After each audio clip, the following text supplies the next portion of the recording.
What do you do when you've tracked a car bomb for 6 hours, confirmed the explosives are armed, identified the suicide bombers inside, and then your commander tells you to let them drive away? On March 14, 2003, an Israeli operative named Yaron faced exactly that decision. He had a white Mitsubishi sedan in his crosshairs, 3 Hamas operatives sitting inside, 40 kilograms of C4 wired beneath the rear seat, and direct orders not to engage. What Yaron didn't know was that the car he was watching had already been marked for detonation. Not by Hamas, by the people giving him orders. And the men inside weren't driving toward an attack. They were driving toward an execution they had no idea was coming. This is the story of an operation where Mossad didn't stop a bombing. They hijacked it, turned the weapon against its creators, and detonated it on their own timeline. But the cost of that precision wasn't just the men in the car. It was something much harder to calculate. The operation began 11 days earlier when Shin Bet intercepted a phone call between 2 Hamas operatives in Rafah. The conversation lasted 90 seconds. One voice mentioned a white car, the other gave a time reference, Friday morning before dawn. Israeli intelligence cross-referenced the intercept with cellular metadata and surveillance reports from the previous month.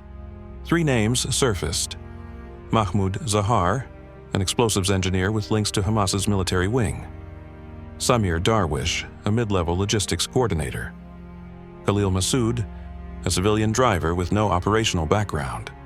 All 3 had vanished from their homes in Gaza 3 weeks prior. The assessment was clean. Hamas was preparing a vehicle-borne improvised explosive device. The probable target was Erez checkpoint, the main crossing point between Gaza and Israel. Friday morning would deliver maximum foot traffic and maximum casualties. Intelligence estimated a death toll between 15 and 30 if the attack succeeded. Mossad's Caesarea division received the interdiction task. A standard protocol called for vehicle tracking, identification of the final staging area, and either tactical arrest or remote destruction before the car reached Israeli territory. The mission was assigned to Yaron, a senior field operative with operational experience across Gaza and the West Bank. Yaron's role was surveillance and confirmation. Locate the vehicle, maintain uninterrupted visual coverage, report all movement until tactical teams positioned for final action. He was briefed that the Mitsubishi contained a sophisticated payload and that the operatives inside were committed to martyrdom. Engagement was forbidden until higher command authorized final strike. On March 13th at 5:47 p.m., Yaron moved into position on the 4th floor of an abandoned textile factory in eastern Gaza City. Intelligence had provided GPS coordinates based on Zahar's last confirmed phone signal. At 6:03 p.m., Yaron acquired visual on the white Mitsubishi parked in an industrial lot behind a cement factory. Then nothing happened. For 6 continuous hours, the vehicle remained stationary. No guards, no security perimeter, no operatives checking or preparing the car. Yaron ran thermal imaging sweeps every 20 minutes. The vehicle showed no heat signature, no internal activity, no sign that anyone had been inside it for hours. At 2:58 a.m., Yaron contacted his handler through encrypted radio. No movement detected. Vehicle appears abandoned. Requesting clarification on operational status, the response came back within 15 seconds. Maintain current position. Do not approach vehicle. Do not break visual coverage. The instruction violated standard procedure. If Hamas had prepared a car bomb and left it unguarded in an open industrial zone, they'd either abandoned the operation or moved to a secondary vehicle. Either scenario required immediate tactical response. Waiting served no operational purpose unless intelligence had information Yaron hadn't been cleared to receive. Yaron asked for clarification. Request reason for continued observation if target is potentially abandoned. The handler's response was blunt. Information is compartmentalized. Follow current directive. Yaron stayed on station. His spotter, Danny, ran continuous perimeter checks to ensure their observation post remained undetected. Neither man spoke. Both understood that compartmentalized information meant the mission had shifted beyond standard interdiction parameters. 21 hours after initial visual acquisition, at 11:43 p.m. on March 14th, 3 men appeared in the industrial lot. They moved quickly but not frantically. Mahmoud Zahar reached the Mitsubishi first and entered the driver's position. Samir Darwish climbed into the rear seat. Khalil Mossad took front passenger position holding a small rectangular object Yaron couldn't identify through magnification. Yaron immediately shifted to high-resolution optics and scanned the vehicle's exterior. No visible wiring modifications, no structural alterations to the chassis, no external detonation mechanisms, but intelligence had already confirmed Zahar procured 40 kilograms of military-grade explosives 14 days prior. If that material was loaded inside the Mitsubishi, detonation would generate a kill radius exceeding 50 meters. Yaron keyed his radio. 3 subjects have entered target vehicle. Unable to visually confirm payload presence, recommend immediate tactical intercept before vehicle becomes mobile. The response stunned him. Negative on intercept. Maintain observation only. Do not engage under any circumstances. The Mitsubishi's engine started. The headlights activated. The car pulled forward onto the access road and turned west toward the coastal highway. Away from Mirez checkpoint. Away from any Israeli territory. Away from every target Israeli intelligence had predicted. Yaron transmitted again. Vehicle is now mobile, heading west on coastal approach. Trajectory inconsistent with expected attack vector. Requesting updated mission parameters. His handler's voice came back calm and controlled. You are to follow vehicle at maximum safe distance. Maintain continuous visual. Await further instruction. Do not engage regardless of destination. That's when Yaron understood. This wasn't interdiction anymore. It was something else. And whatever intelligence had learned in the past 21 hours, they hadn't shared it with the operative watching 3 potential suicide bombers drive into Gaza City in the middle of the night. The Mitsubishi moved through Gaza City at normal traffic speed. No evasive maneuvers. No counter-surveillance checks. Zahar drove like someone heading home from work, not someone transporting enough explosives to level a city block.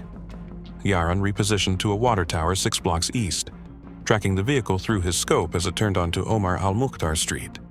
Danny monitored radio frequencies for any Hamas communications that might indicate the car was part of a coordinated operation. Nothing. The airwaves were quiet. At 12:07 a.m., the Mitsubishi slowed and turned into a residential neighborhood near the Shadi refugee camp. It stopped outside a 3-story apartment building with faded yellow exterior walls. The engine stayed running. None of the men exited.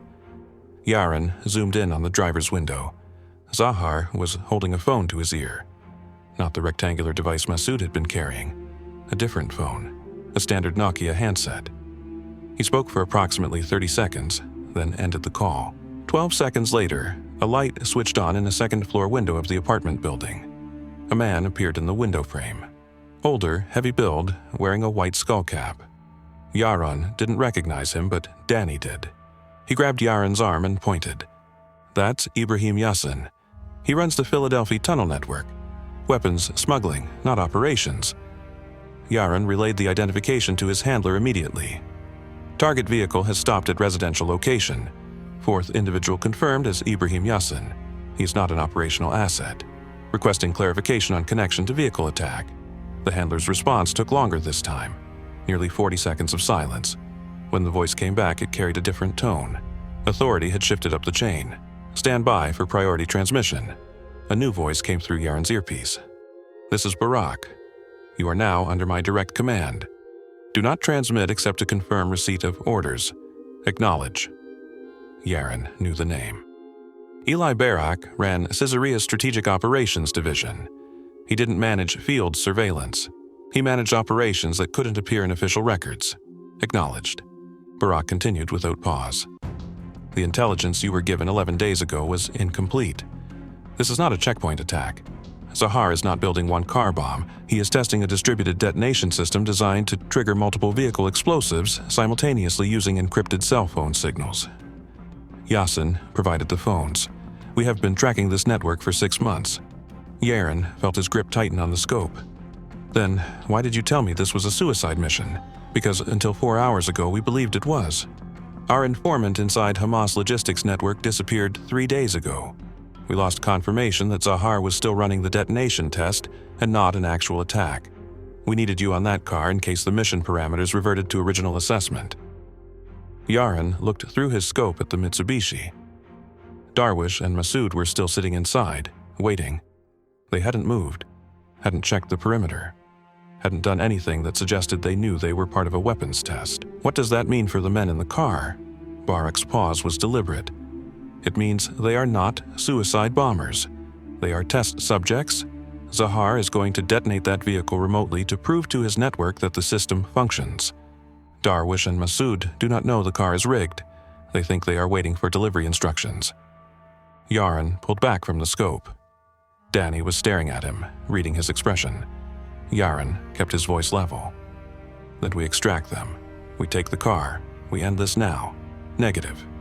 If we move on that vehicle, Yassin destroys the phone network and we lose every other car in the system. Intelligence estimates there are at least 10 additional vehicles staged across Gaza and the West Bank. If Zahar realizes we have compromised this test, he accelerates the timeline and those vehicles detonate before we can locate them. How many casualties are we talking about? Conservative estimate is 200. Optimistic estimate is 70, but we do not have exact staging locations for 9 of the vehicles. Yaron watched Zahar step out of the Mitsubishi and walk toward the apartment building. The man moved casually, phone still in his hand, showing no awareness that Israeli intelligence was watching him from 400 meters away. What are my orders? Barak's voice was calm. You are to maintain visual on both Yassin and the vehicle. We have a breach team en route to extract Yassin and seize the phone network. ETA is 19 minutes. Once we have the phones, we can decrypt the detonation codes and neutralize the remaining vehicles. But we need Yassin alive and we need those phones intact. And if Zahar detonates before your team arrives, then Darwish and Mossad die, and we lose our opportunity to decrypt the network in real time. We will have to track the remaining vehicles manually, which increases civilian risk by a factor of 4. Yaron looked at the Mitsubishi again. Mossad was visible through the passenger window, checking his watch. A man waiting for instructions that would never come. There has to be another option. There is not. If we warn those men, they alert Zahar. If we disable the vehicle, Zahar knows we have compromised the operation. If we engage Zahar directly, Yassin destroys the evidence and the network stays active. The only variable we control is timing, and right now, time is the only thing keeping those other vehicles from detonating in places we cannot predict. Yaron understood the calculus. 2 men versus 200, a test detonation versus coordinated strikes, a controlled loss versus catastrophic uncertainty. The math was clean, the decision was impossible. How long until breach team is in position? 17 minutes. And if Zahar comes back to the car before then? Barak's silence stretched for 3 seconds. Then you watch him drive away and pray he does not send the detonation signal before we extract Yassin. At 12:19 a.m., Zahar exited the apartment building. He was carrying a small backpack he had not brought with him. He walked directly to the Mitsubishi, opened the trunk, and placed the backpack inside. Then he closed the trunk, returned to the driver's seat, and started the engine. Yaron's radio crackled. Breach team is 14 minutes out. Do not engage vehicle. Yaron did not respond, because the Mitsubishi was already moving. It pulled away from the apartment building, turned south, and accelerated onto the coastal road. Barak's voice cut through. Status: vehicle is mobile.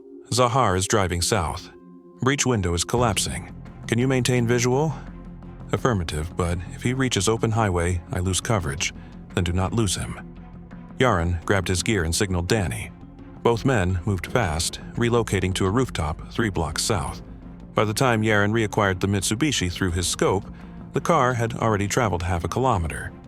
It was heading toward the port district, toward an area with no military checkpoints, no Israeli surveillance posts, and no civilian populations large enough to justify a strategic attack. The car was moving away from every target that made operational sense. Yaron keyed his radio. Vehicle trajectory does not match any known target profile. Zahar is driving toward the port. There is nothing there. Barak's response came back instantly, and for the first time Yaron heard something close to concern in his voice. Then he is not going to a target. He is going to a transmission point. And if he sends that detonation signal before we decrypt Yassin's phones, every vehicle in the network activates simultaneously. Get me visual confirmation of his position and do not let him out of your sight. Yaron zoomed in on the Mitsubishi as it slowed near an intersection by the waterfront. The car pulled to the side of the road. The engine stayed running. Zahar's door opened. He stepped out, leaving Darwish and Mossad inside. He walked 10 meters to a concrete barrier overlooking the water, looked around once and pulled out his phone. Not the phone he had used to call Yasin. A different one, smaller, the kind of phone you use once and throw away. Yaron's heart rate spiked. Barak, he is holding a secondary phone. This is not a test anymore, he is about to send the activation signal. Barak's voice came back hard and fast. Breach team is 11 minutes out. We do not have the decryption yet. If he sends that signal now, all 12 vehicles detonate and we have no way to stop them. Then, authorize me to engage Zahar. 1 shot. He goes down. Signal does not transmit. Negative. If Zahar dies before we have those phones, the network goes dark and we lose all 12 vehicles permanently. They will detonate on backup timers we cannot access. Yaron kept his scope centered on Zahar's head. Perfect shot. Clean line of sight. No wind, no obstructions. 1 trigger pull and the man holding the detonation code collapsed before he could press send. But if Barak was right, that shot would not stop the attacks. It would just delay them. And in the delay, Israeli intelligence would lose the only map they had to find the other vehicles before those backup timers ran out. Yaron watched Zahar begin typing on the phone. Not texting. Entering a sequence, a code. Barak, if I do not engage now, Darwish and Mossad die in the next 60 seconds. Confirmed. But if you do engage, hundreds of others die in the next 60 minutes. Hold your position. Yaron's finger rested on the trigger. Through his scope, he could see Mossad in the passenger seat, still checking his watch. Still waiting. Still completely unaware that he was sitting on top of a bomb that his own commander had placed beneath him. And in that moment, Yaron realized the reframe was not about the operation. It was about him. He had believed he was running surveillance on a suicide attack. Then he had believed he was observing a weapons test. But now he understood what he was actually doing. He was being asked to choose who died, and no matter what choice he made, he would be the one who watched it happen. Yaron kept his scope on Zahar. The man was still typing. Still standing beside the concrete barrier, still completely exposed. Barak's voice came through the radio. Breach team is 9 minutes out. We do not break visual contact with Zahar. Yaron watched Zahar's thumb move across the phone keypad. Slow. Deliberate. Like someone entering a password they had memorized but needed to get exactly right. Then Zahar stopped typing. His thumb hovered over the phone. He looked up at the sky, then back down at the screen. He is hesitating. Something is wrong with the sequence. Barak responded immediately. Clarify. Zahar has stopped entering the code. He is reviewing what he already typed. He has not sent it yet. How long has he been stationary? 12 seconds. Stand by. Yaron adjusted his scope fractionally, centering the reticle on Zahar's chest. If the order came to engage, he would have less than 2 seconds to fire before Zahar realized he was being targeted and either sent the signal or ran for cover. Barak came back on. Our analyst says if Zahar is reviewing the code, he may be waiting for confirmation from Yasin that the phones are active. If Yasin does not respond, Zahar may abort the test. That makes no sense. Yasin is in his apartment.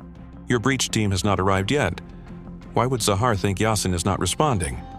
I do not know. But if Zahar aborts, we lose our chance to confirm detonation capability and we lose justification for the breach. Hold your shot. Yaron felt his jaw tighten. You want him to send the signal. I want him to believe he is sending the signal. There is a difference.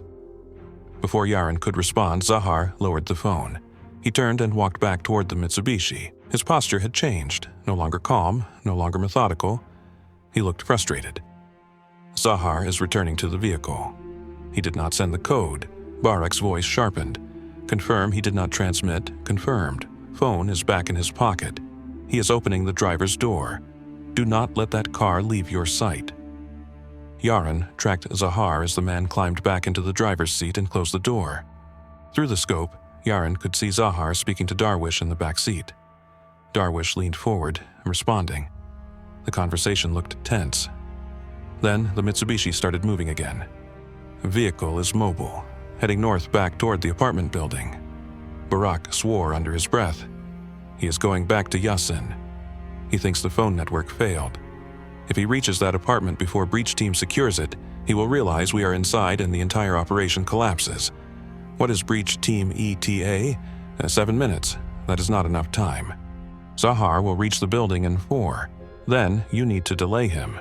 Yaron stared through his scope at the Mitsubishi as it accelerated up the coastal road. How exactly am I supposed to delay a moving vehicle without engaging it? Barak did not answer immediately. When he came back, his voice was different. Colder, you have a rifle. You have a clear line of sight. You do not need to hit the car. You just need to make Zahar think someone else is shooting at him.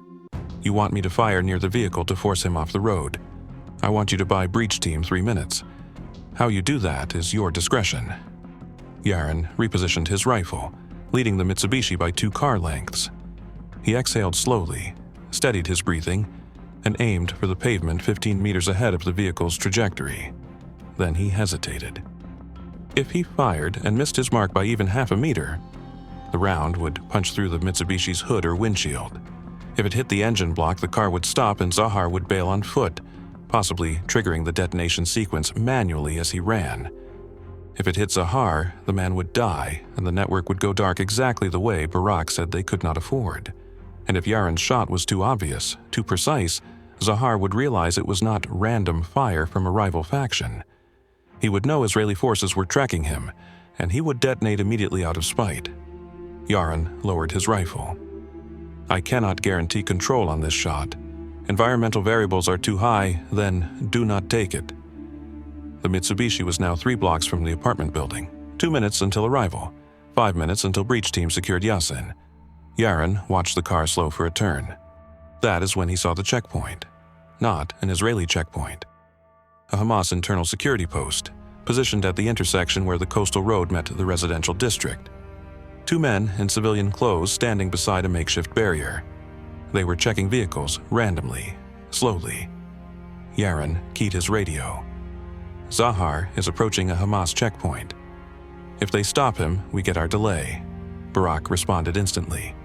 And if they do not stop him, then he reaches Yasin in 90 seconds, and this entire operation fails. Yaron kept his scope on the checkpoint. The Mitsubishi slowed. One of the guards stepped forward and waved Zahar to a stop. Zahar rolled down his window. The guard leaned in, speaking. Zahar handed over an identification card. The guard examined it. He looked at Darwish in the back seat. He looked at Mossad in the front. Then he handed the card back and waved Zahar through. No delay. Checkpoint passed. Zahar is continuing to the apartment. Barak's voice was tight. Breach team is 4 minutes out. We are out of time. Yaron watched the Mitsubishi accelerate toward the apartment building. 30 seconds until arrival. He raised his rifle again, sighting the pavement ahead of the vehicle. His finger moved to the trigger. Then the car stopped. Not at the apartment building. 50 meters short. Zahar pulled to the side of the road, put the car in park, and stepped out. He was holding the phone again, the same phone he had used at the waterfront. Zahar has exited the vehicle. He is holding the detonation phone. He is going to try the sequence again. Barak's voice came back urgent. Do you have a shot? If he sends that code, both men in the car die and the network activates. You are authorized to engage Zahar on my command. Stand by. Yaron centered his reticle on Zahar's upper chest. Distance, 412 meters. Wind, negligible. Target stationary, shot probability 93%. Through the scope, he watched Zahar begin typing again, slower this time, checking each digit before entering the next. Barak, he is entering the code. I need authorization now. A negative. Breach team is inside the apartment. They are securing Yasin. 30 seconds. Zahar kept typing. Yaron could see his lips moving, counting, verifying. 20 seconds. Zahar finished typing. His thumb moved to the send button. 10 seconds. Yaron's finger tightened on the trigger. 1 pound of pressure, then 2. His breathing stopped. His heartbeat slowed. Everything narrowed to the small point of contact between his fingertip and the cold metal curve. Barak's voice cut through. We have the phones. We have the network. Remote detonation is authorized. Firing now. Yaron jerked his eye away from the scope. What? The Mitsubishi exploded. The blast was not large. It was not cinematic. It was sharp and compact and brutally efficient. The car's frame lifted 3 feet off the ground, twisted sideways, and collapsed into a burning shell. Glass and metal scattered across the road in a perfect radial pattern. Zahar was thrown backward into a wall by the shockwave. He stayed on his feet, staring at the wreckage with an expression Yaron could not read. Through the scope, Yaron searched for movement inside the burning vehicle. There was none. Darwish and Mossad had been sitting in the car when the charge detonated beneath them. There had been no warning, no chance to react, no time to understand what was happening. Barak's voice came through, calm and controlled. Detonation confirmed. 2 KIA inside vehicle. Target Zahar is still mobile. Do not engage. Breach team has successfully extracted Yasin with full phone network intact. All remaining vehicles are being tracked. Mission parameters achieved. Return to extraction point. Yaron kept his scope on Zahar. The man was walking toward the wreckage now, slowly, his phone still in his hand. He stopped 3 meters from the flames and stood there, motionless, watching his own operation burn. Then Zahar looked up. Not toward Yaron's position, not toward any specific threat, just up, at the sky, at nothing. And Yaron realized what he was seeing. Zahar had not sent the detonation code. He had been about to send it, but someone else had triggered the explosion first. Someone who had access to the same frequency. Someone who had been waiting for exactly this moment. Zahar understood. Israeli intelligence had not just intercepted his network, they had hijacked it. And they had used his own weapon to execute his own men while he stood there watching. Zahar turned and walked away from the wreckage. He did not run. He did not look back. He simply disappeared into the smoke and the darkness. Yaron lowered his rifle. His hands were shaking. Danny was staring at him. We just killed 2 people who were not targets. Yaron did not respond. Because they were targets. They had always been targets. Just not the ones he had been told to watch. Yaron and Danny reached the extraction point 40 minutes later. A unmarked van waited on a dirt road 3 kilometers outside Gaza City. No debrief, no acknowledgement. Just a driver who did not speak and did not make eye contact. The drive back to the Israeli side took 18 minutes. Yaron sat in silence, watching the landscape pass through tinted windows. Danny cleaned his equipment methodically, avoiding conversation. When they arrived at the forward operating base, Barak was waiting in a prefab briefing room. He stood alone in front of a wall-mounted screen displaying 12 phone numbers recovered from Yasin's apartment. Barak looked at Yaron.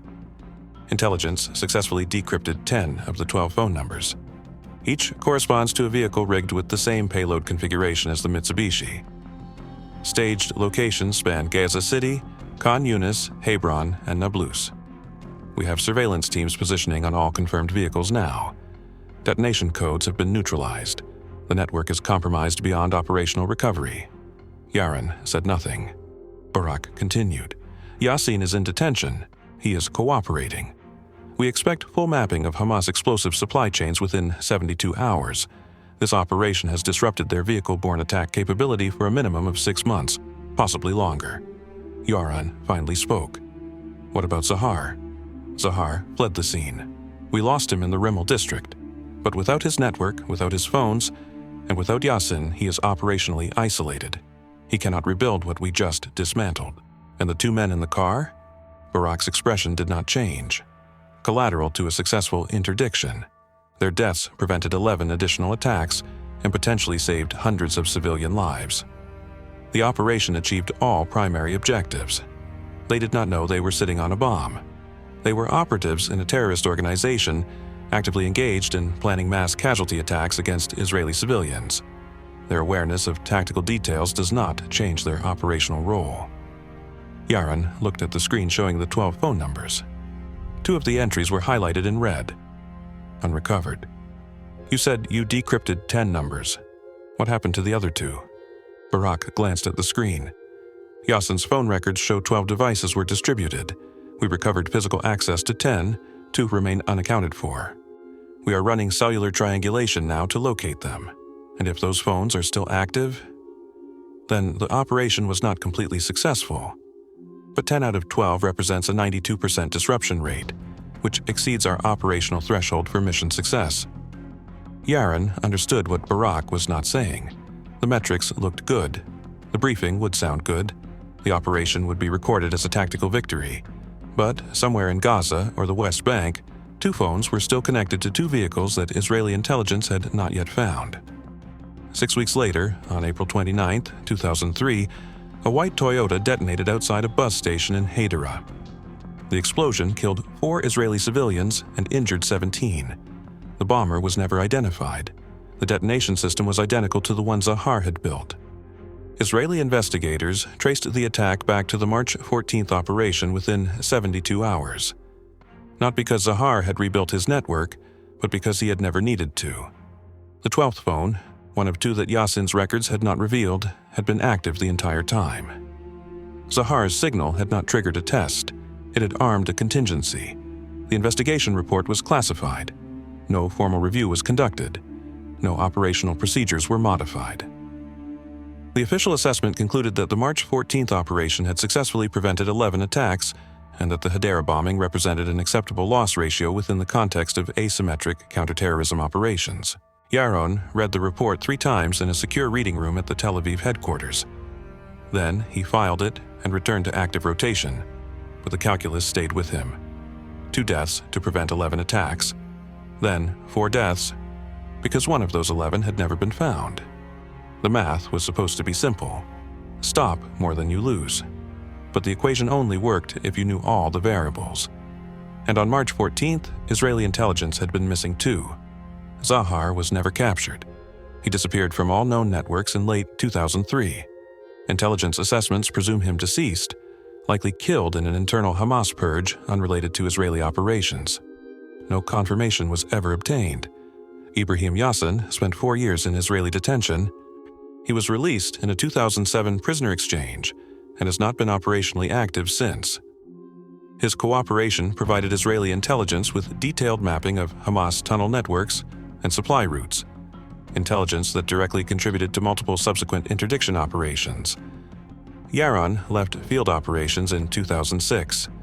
He now works as a senior instructor for Caesarea's observation units, training operatives in surveillance protocols and decision-making under uncertainty. He does not discuss the Mitsubishi operation in formal training sessions. When students ask about managing incomplete intelligence during active missions, he tells them the same thing every time. You will never have all the information you need. You will make decisions that save lives and decisions that cost lives. Sometimes you will make both decisions simultaneously, and you will not know which one you made until long after the operation ends. That is not a failure of intelligence. That is the structure of the work. The 12th phone was never recovered. The cost Yaron carries is not guilt. Guilt requires certainty about alternatives. What he carries is the specific image of Mossad reaching for the car door handle in the seconds before detonation. A man checking the time. A man waiting for instructions. A man who had no idea the decision to kill him had already been made by people he would never see. Yaron does not know if warning Mossad would have saved the 4 people in Hadera. He does not know if engaging Zahar at the waterfront would have stopped the network or accelerated it. He does not know if the operation was the best available choice or simply the choice that produced acceptable metrics. What he knows is that he watched 2 men die in a car that he could have disabled, could have warned, could have intercepted at any point during the 43 minutes he tracked them through Gaza City. And he knows that the reason he did not act was because someone with more information and less proximity made a calculation that those 2 lives were worth less than the intelligence their deaths would preserve. That calculation was probably correct. The metrics support it. The disrupted attacks support it. The saved lives support it. But metrics do not account for the moment when you watch a man check his watch and then cease to exist. They do not account for the question that follows you after every operation. If you had known then what you know now, would you make the same choice? Yaron still does not have an answer to that question. He suspects he never will. If operational breakdowns and the hidden costs of intelligence work interest you, Hidden Ops covers the missions that do not make it into official records. Subscribe to see what happens when the math works, but the operation does not.